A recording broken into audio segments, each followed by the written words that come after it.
Have you ever thought that psychological weakness could be a mask we hide our flaws behind? Have you ever wondered how strength could be courage to face oneself instead of dominating others? These deep questions were raised by the German philosopher Friedrich Nietzsche, and today we will explore his unique perspective on weakness and strength and how these ideas can change our lives. If you are ready for this intellectual journey, fasten your seatbelt, because we are about to enter a world full of questions and answers that may seem shocking. Let's begin. Let's start by breaking down the concept of weakness. When we hear the word weakness, we usually think of a lack of physical strength or ability. But Nietzsche takes us to a deeper level. For him, psychological weakness is more dangerous because it is tied to what we hide inside. It's the way we justify our failures and avoid facing the truths. Nietzsche sees that psychological weakness is not just a feeling of helplessness. Rather, it is a dangerous trap that pushes us to wear masks that hide our true selves. This trap makes us create stories to justify why we didn't succeed, why we didn't try, or why we couldn't. For example, someone who always pretends to be kind but never truly helps anyone. Or someone who plays the victim to gain attention and sympathy. These are just examples of how psychological weakness can be a hidden force affecting our lives. But why do we hide our weaknesses? The answer is simple: because we are afraid. We are afraid to face our flaws and shortcomings. We are afraid of looking weak in the eyes of others. Here, Nietzsche reveals a dangerous side of weakness. When we are afraid to confront our weakness, we begin to lie, not just to others, but also to ourselves. We create excuses and false narratives to justify our failures and make us feel that we are not responsible for our lives. Imagine this scenario. A person blames circumstances, society, or even bad luck for their failure. This is not just lying, but a way to escape responsibility. But the lying doesn't stop there.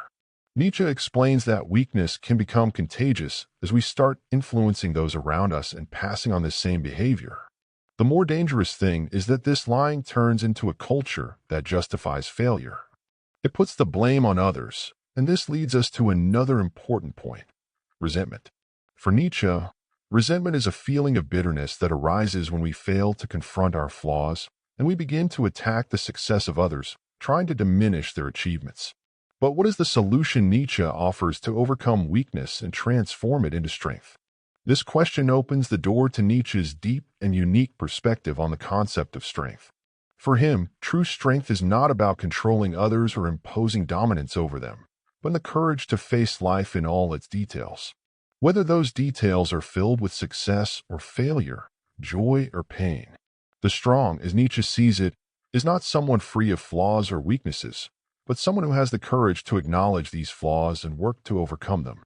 For him, strength starts from within. Imagine someone who is dissatisfied with their job but is afraid of change. Perhaps they believe that risk is not in their favor, or they are afraid of failure. The strong person in this scenario is the one who faces these fears. They leave a comfortable job to pursue their passion or dream, or take real steps to get out of this predicament.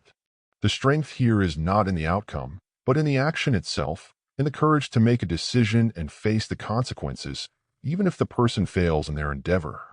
Just attempting is a victory for inner strength over weakness and fear. One of the important points Nietzsche highlights is that true strength is not selfish. It is not a desire to crush others or surpass them in a destructive way. On the contrary, true strength is the ability to inspire others and lift them up. The strong is the one who is not afraid to be a role model for others. They are the person who shows people that challenges can be overcome, that obstacles are not the end of the road, but the beginning of new opportunities. Imagine a team leader at work facing a major crisis. The strong leader won't blame the team or act like they never make mistakes. Instead, they will acknowledge the problem, show willingness to work with the team to solve it, and inspire everyone to stand with confidence and strength in the face of the crisis. Nietzsche sees that a large part of strength lies in accepting reality as it is, without trying to escape it or deny it. The strong person is the one who sees life as it is, with all its contradictions and difficulties, and decides to confront it rather than hide behind excuses. For example, someone going through an emotional experience may choose to escape reality by immersing themselves in isolation or pretending that everything is fine. But the strong person is the one who faces their pain, acknowledges it, and then begins working to get past this phase, whether through self-improvement or finding new meaning in their life. This is the kind of strength that Nietzsche talks about. Strength that does not come from denying reality, but from facing it. In the end, we can draw an important lesson from Nietzsche's philosophy. Weakness is not a flaw in itself, but it becomes a problem when we choose to hide it rather than confront it.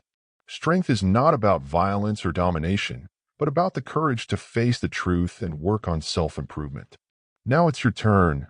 How do you see weakness and strength in your life? Do you believe that weakness can turn into strength if handled with courage? Share your thoughts and experiences in the comments. And don't forget, if you like this video, click the like button and subscribe to the channel to receive more videos that inspire you to think and change. Thank you for watching, and see you in the next video where we explore more philosophical ideas that help us face life's challenges with strength and determination.